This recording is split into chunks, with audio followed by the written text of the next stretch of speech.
Es šo elpu izjūtu un es šos eņģeļus atradu te Toronto. Mirklī, kad manam mīļajam vīram Nikam pat... I can't do it. It's okay. Do you want to take a seat?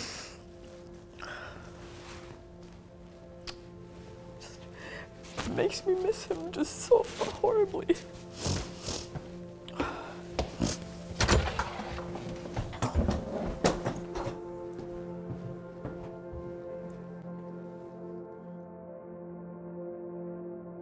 Banyuta Rubis is a Canadian-born Latvian theatre artist. My intention when I met her was to help her make a film about creativity for a conference in Liepāja, Latvia. But I wasn't expecting to learn what I did.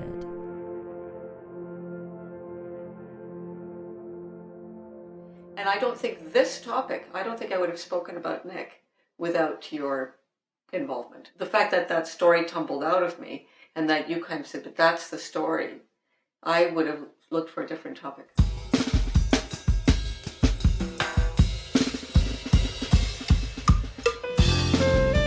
Labdien, mans vārds ir Banyuta Rubis.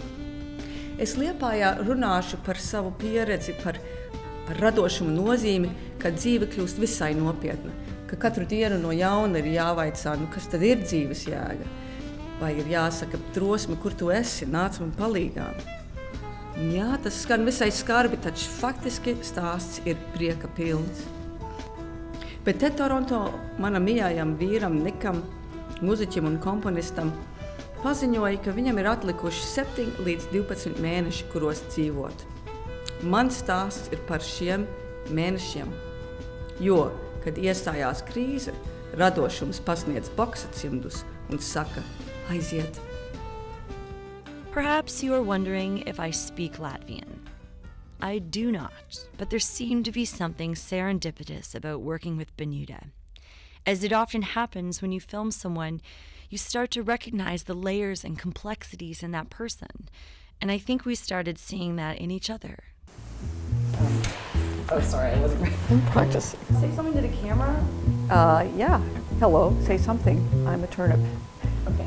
Can you start from She Dimas, wherever that one? She Dimas. Okay. She's it, okay. Or do you prefer talking to you? Can I talk to the camera? I just want to talk to the camera all the time. So do I.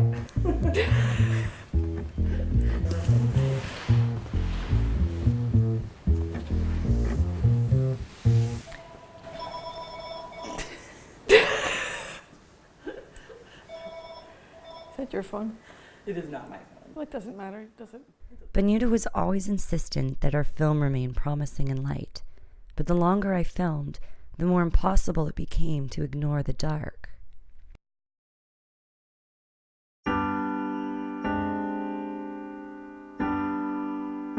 There's always something missing when you put together a person on film who is no longer living. I never had the chance to meet Nick, but so much of him has been left behind. Still though, it's intimidating to try to capture his essence on film. Banyuta left me alone one afternoon with some tea and cheesecake and gave me her blessing to try.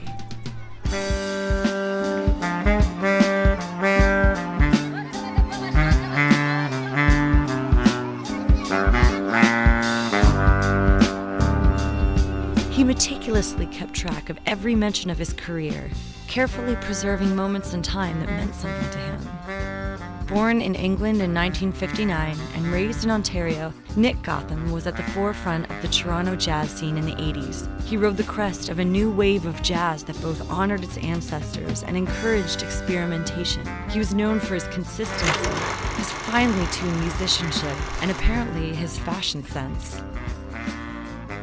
I see a face that looks familiar. Banyuta. It's the press for Boom Baby Boom. This show, written by Banyuta, was how they met. Banyuta had published 6 critically acclaimed scripts for the stage and had established herself as a powerful female director in a male-saturated industry. And now I give you the saint incarnate of our sewers, the resident poet of our troubled establishments. Do not heckle our Mr. Zoot Jekyll. I needed to find a jazz composer for a play I was writing, and I knew absolutely nothing about jazz. And somebody said, you have to meet Nick Gotham. He is Mr. Jazz. Great machines. Important thing was that my heart was broken at the time. Not only broken, but I was very, very angry at love. And I had this idea that I would have a lot of lovers and I would dump them all. Men were really going to suffer because of me.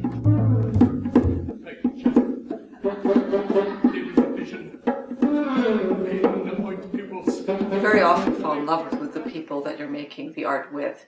And I didn't want to have a love affair with this guy that I'm going to need for the music. Because I was going to break his heart and destroy him. That was the plan, right?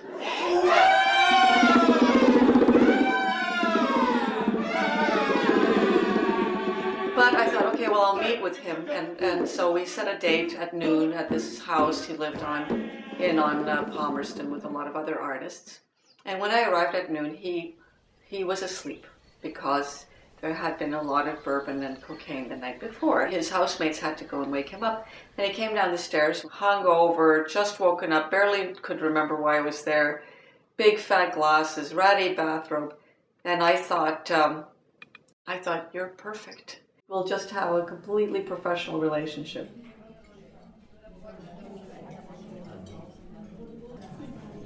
We would always say, see ya, the next day. We wouldn't make dates. We would pretend that we were never going to see each other again. And then, of course, the same day, we would be calling each other. Someone would call the other, and we would find each other again.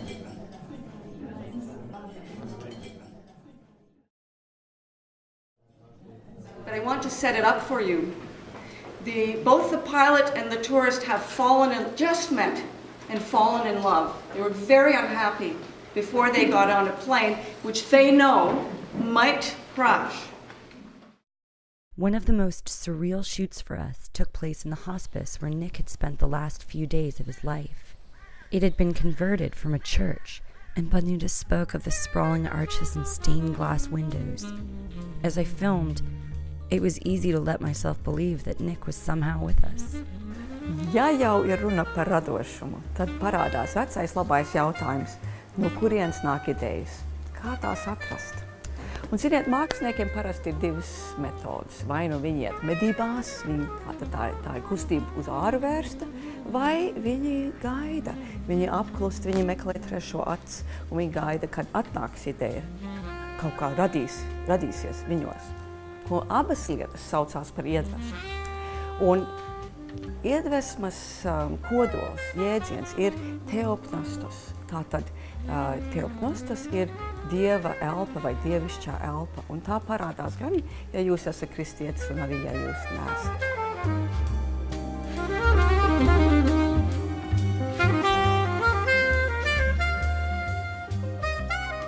Everyday creativity is not just something that involves art. So it's not just something that involves writing a song or a really good line.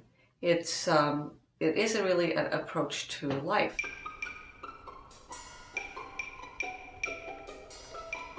Nick and I, when things started to feel too predictable, would choose to create different conditions. So in one case, the different conditions were, hey, let's have kids. No, let's not. Yes, let's have them. No, yes, no, yes. And then we did have not one, but two children.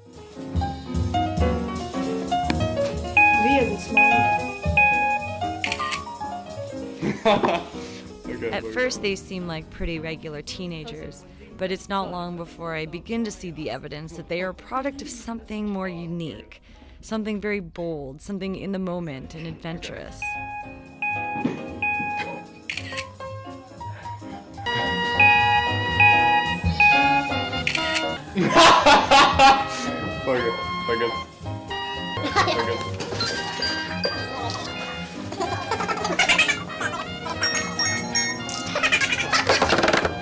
Ko tu darīsi? Bildē vai realitātē? The creativity that was kind of coded in our relationship was also this choice to move to Latvia, because we traveled a lot together anyway, which is a great test for any relationship. And then we talked a lot about not living in Toronto at one point.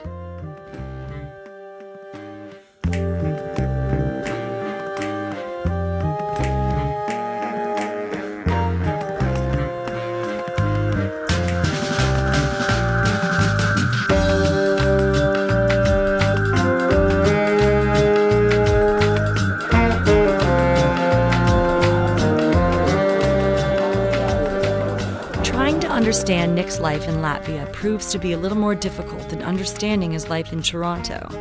Because I don't speak the language, I found myself focused much on the subtleties of his expressions. Who was he looking at? He learned Latvian, but did he think in Latvian? I find him adorning the front page of a Latvian paper, sharing it with Tila Tequila. His fashion sense is lauded here too. He and Benuta continue to produce works together and separately with a fervor that can only be fueled by a genuine love of life. Benuta shows me clips of a play she has written and directed wherein the set includes exploding old military barracks on the beach. I am seduced by the exotic nature of their lives in Latvia and the theatrics they so boldly embrace. Logurāmas izlido nošņāts man par galvu. Piecēlies, es drāžos lejā pa kāpnēm, un es redzu, ka viss gāžās ārā no degošās pilsētas. Es redzu, kā sanitārs skrien. To par Natāliju saka kanādietis Niks Gothams. Patiešām, tā lielpilsēta Rīga ir sasodīti maza. Niks ar prieku nesā Natālijas radīto linu kreklu, spēlē saksofonu un biljardu, un Rīgā dzīvo pusotru gadu. I found it mysterious, mīklains, and also magical. I would say something magical in the sense that it's a place of transformation. Things can change magically, imperceptibly, in a moment.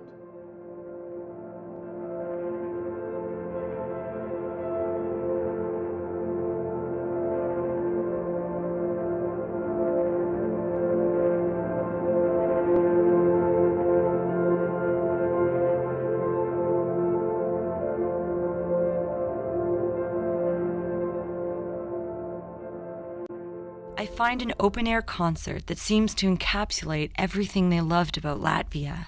I don't know if they ever would have left.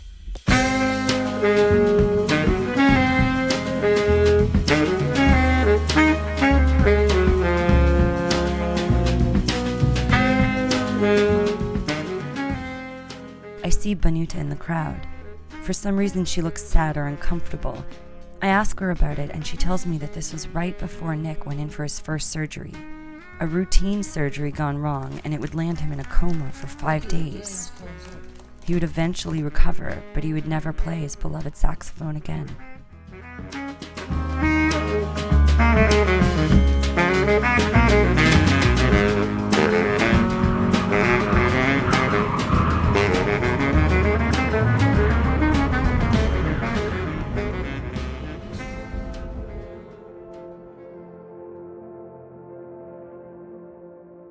When Nick got his prognosis, I wasn't in Toronto, I was in Riga.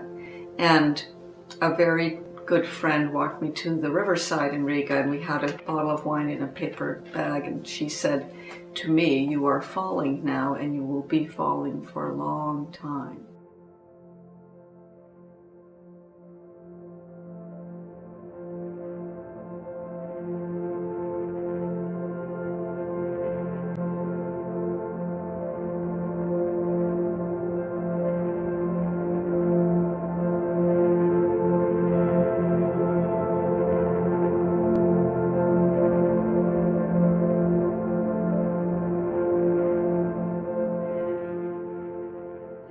The amazing thing is that as I was falling, Toronto rushed up to meet me.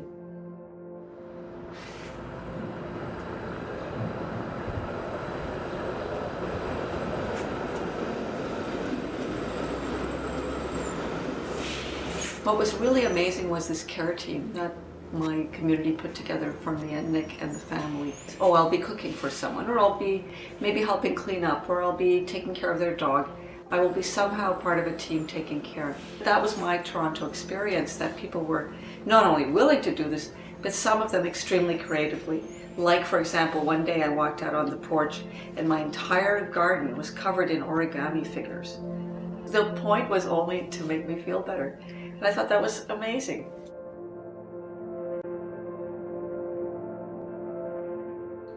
Tagad gan gradošums kļūst ļoti vajadzīgs. Viss, ko Niks gribēja darīt, ir komponēt. Un tas bija ļoti labi. Ne tikai tādēļ, ka radošums ļauj tev aizpeldēt un aizmirst, kas notiek mirstīgajā pasaulē. Bet arī tādēļ, ka tieši šī komponēšana viņam deva garīgu spēku. Viņam deva gandarījumu. Gandarījums tā ir veselība. Veselība tā ir enerģija. Un tas ļauj tev nodzīvot vēl vienu dienu. Togad Niks komponēja kā traks, viņš komponēja kā mežonis, viņš pats to teica. Viņš uzrakstīja neticam daudz darbus. Un kāpēc viņš to darīja? Viens liels iemesls bija, viņš domāja ilgtermiņā. Viņš domāja par nākotni. Viņš domāja par pēctecību.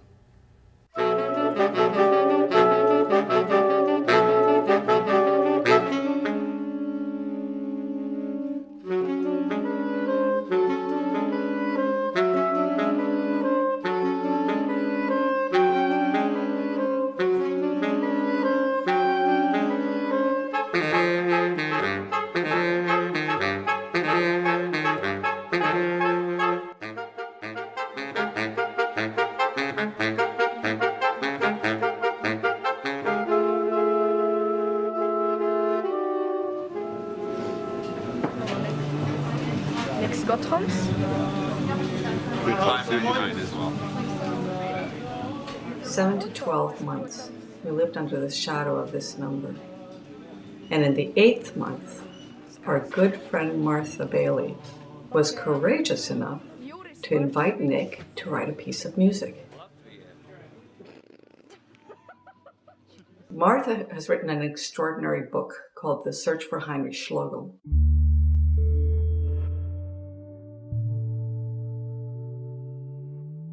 In some ways, I think it was a sort of a perfect composition for Nick to be to end up in Nick's hands at that time. She sent parts of this book, she sent out to people on postcards. So in the end, I sent out 820 postcards. I really felt at the end of this novel that a gesture of sort of tossing the novel into the wind as though it were somebody's ashes, just spreading it out, was a correct gesture. She had a vision of making an installation piece with all of these postcards with Nick's music playing. Everybody who got a postcard was supposed to record him or herself reading it. So you can hear all these voices, and if you're lucky, you might hear Nick's voice. Insulted by the thick, round lenses of Helene's glasses, often at lunch when she sat in silence, looking down at her plate, they felt that she was passing judgment on them. It's a novel in which a young man is growing up in a tiny claustrophobic town. And Nick was as well, he was born in Ancaster. And he goes out into the world. Where Heinrich heads out on a solo hike. And he goes off to Baffin Island. And then I do sort of something nasty to him. He enters the park, Uitik Park, in 1980. And when he comes out, he has aged 30 years. And then it all comes back to Toronto, which is where Nick returned as well. And at the end of the novel, it's quite unclear sort of what's become of Heinrich.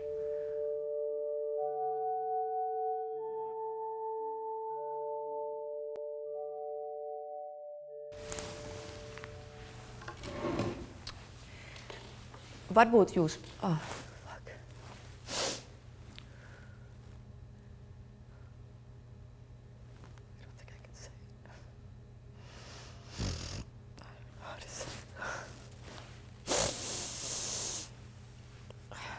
How about we take a different section so I can regain my composure?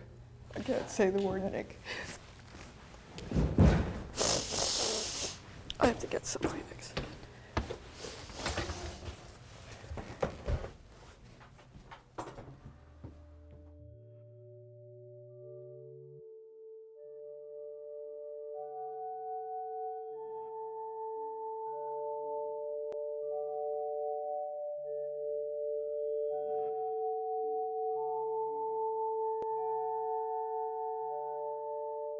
And as he's writing the last part, Nick is getting weaker and weaker, sicker and sicker. And I'd come to the point where I said, okay, you know what, we have to go to the hospice. I can't take care of you anymore. There's too many emergencies. Only problem was the piece wasn't finished. I'm looking at my husband who can, barely sit up. And I think he's not going to finish this piece. And I phoned Martha saying, I'm really sorry, but it looks like he's not going to finish it. And we discussed what to do. And I go to Nick and say, so what do you want to do? Either you don't finish the piece, and it's your famous unfinished piece, or two, another composer finishes it. And if so, who should it be? And Nick is silent for a good long time. And then he says, I will finish it.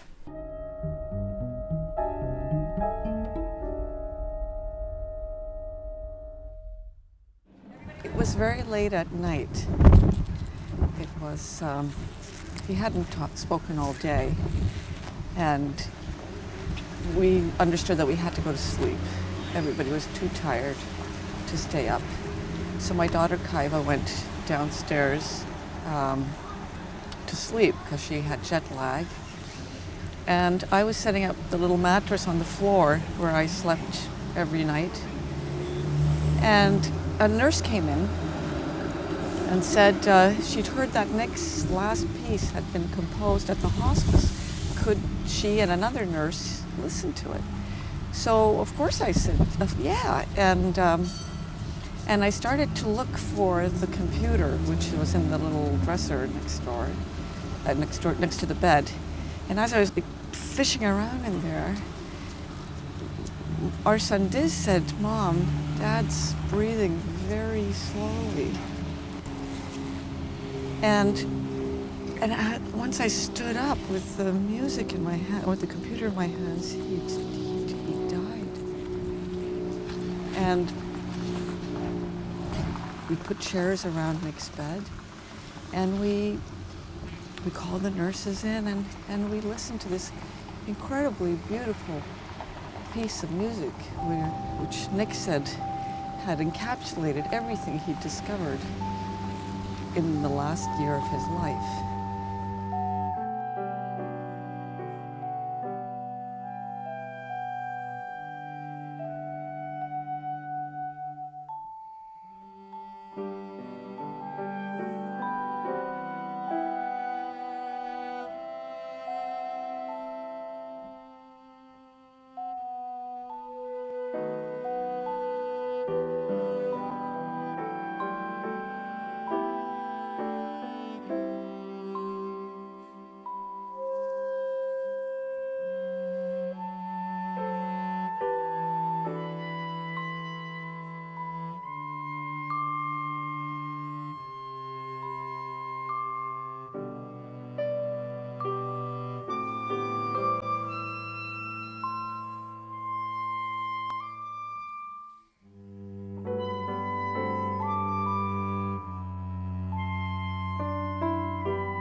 Because this opera is about the notion of grace.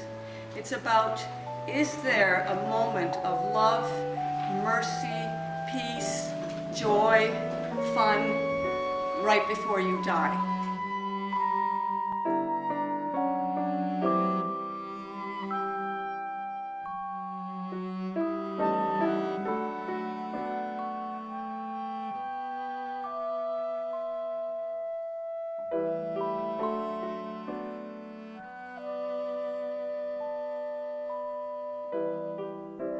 People who are right before death achieve, there's something, it's such an extraordinary passage if you are okay with it.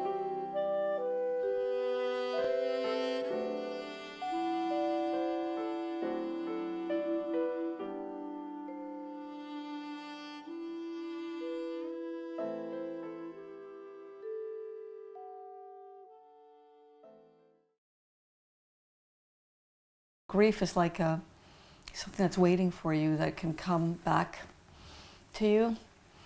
But the thing is, Nick said, mourn me peacefully. If anything, I feel like he would find it ridiculous if I kept weeping and crying. It would really irritate him. He would just not have any patience with that. He would want me to embrace life, and his motto for me was joy and gladness. So being able to honor that motto is really great.